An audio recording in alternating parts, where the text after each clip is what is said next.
Hello again, and welcome back to another one of Austin's American Flyer YouTube videos, where today we are looking at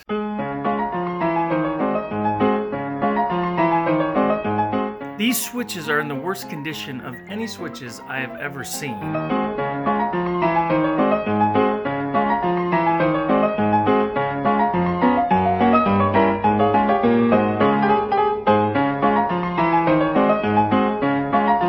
Join me as we try to see if these switches are salvageable. So, let's get going. Come on. Okay, so let's start with our number 720. These switches were made from approximately 46 through 1949. And as you can see in these two side by side, they had a cutout, whereas the later version did not.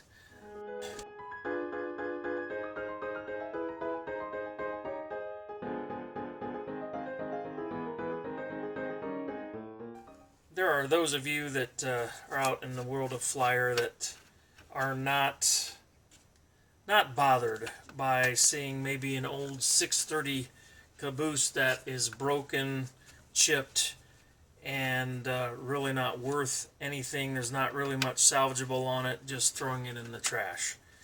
I have more of a problem with that. Which I suppose in extreme cases is what leads to becoming a hoarder. I guess I should take this screw out. Couldn't see it because of the rust. So yeah, I don't want to certainly become a hoarder, but it's hard for me to throw train stuff away. So yeah, all right, here we go. It says 3. I think that's a 551, or could right here. But certainly a later rendition of the Flyer switch, complete with some cobwebs, which, aside from not being particularly cool, aren't that big of a deal.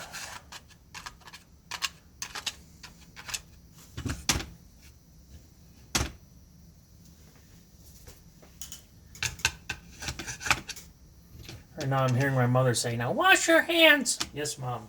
I promise I will wash my hands after I get done moving the cobwebs.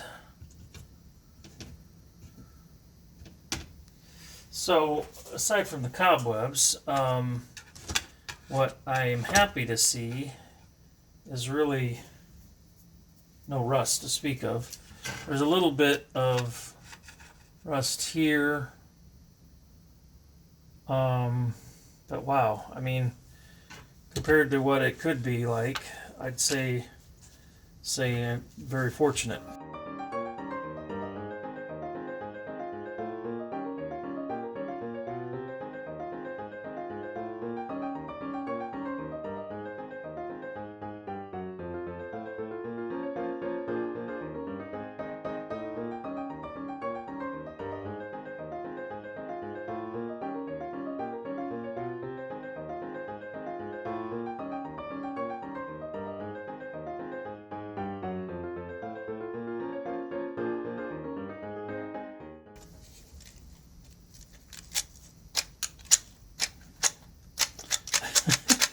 What you can't see is, as I'm doing this,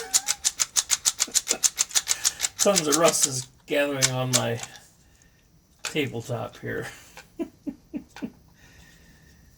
In the words of Shrek, better out than in, I always say. So, all right, let's take this plate off. But it looks pretty clean, so I think the good news is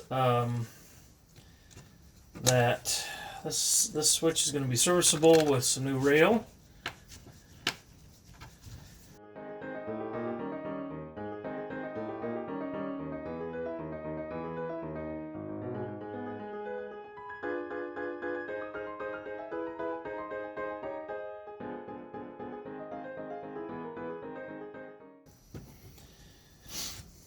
I think what probably I should do is clean up the rust off of these metal plates. And there'd be one of two options. One would be to buy some rust preventer, which has a chemical in it that reacts with the oxide. In theory, stops the rust. I never know how well those things work. So probably what I would do is actually paint it.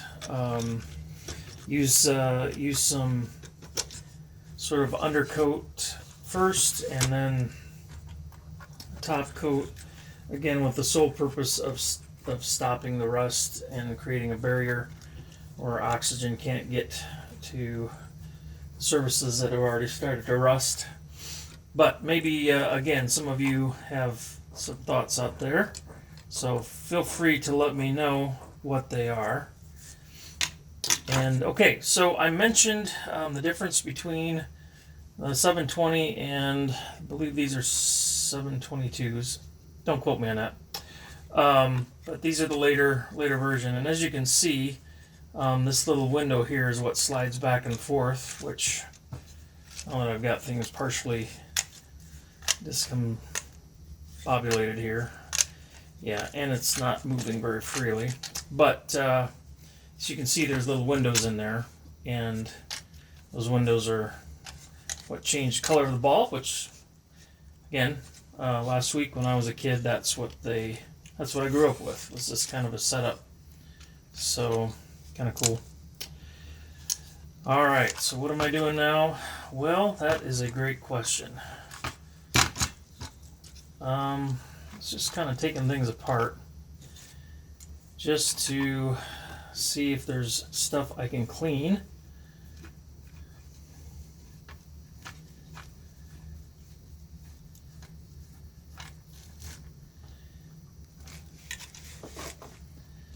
All right, so this piece here, there's contactors here and here. So what this is doing is, this is when the switch throws, this is what's providing power to the middle section. So if it's thrown the one way, you're going to get one rail, other way, the other rail, and you see these wires actually crisscross so that you get the right polarity. You don't have a short.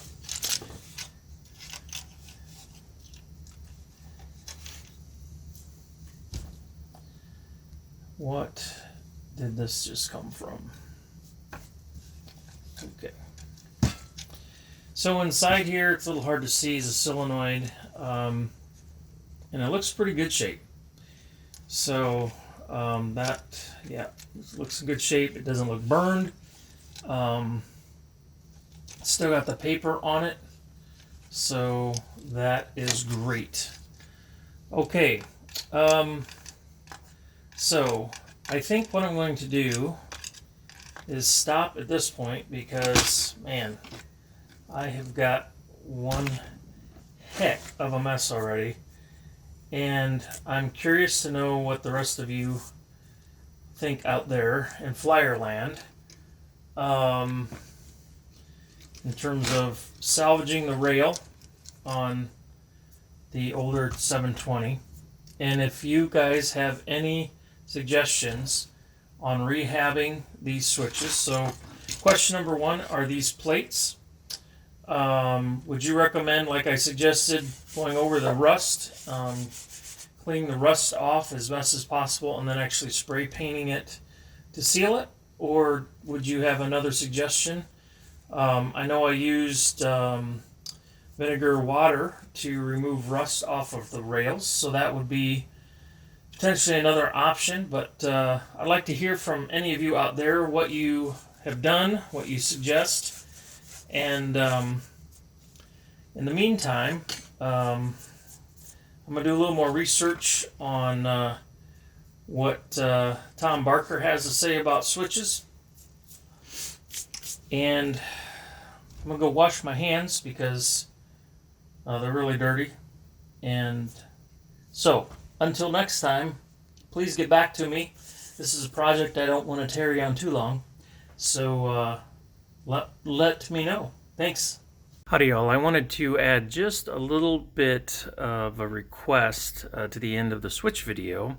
The reason being is the 720s that I have are not something I can fix. And here's why. Alright, so real quickly I wanted to add, as I'm making requests, do any of you have this metal wrap out there in your junk box? As you can see, there's a plastic core on these 720s. Then you've got a wrap that's got tabs that go down periodically into the base. And this is different than the later 720As and 5-digit switches that actually use regular rail. I don't know why why Gilbert made this kind of a variation. Doesn't make a lot of sense to me. Probably it's derived from their O-gauge style of switches, I'm guessing, but you know, to use regular rail on this, even though it's got a split down the middle, it's going to take some special fabrication in terms of cutting this, leaving spaces for tabs every so often. I suppose it's doable, but it's not going to be easy to make that work. So my questions to all of you out there are: number one, does anyone have this kind of material available? Please let me know.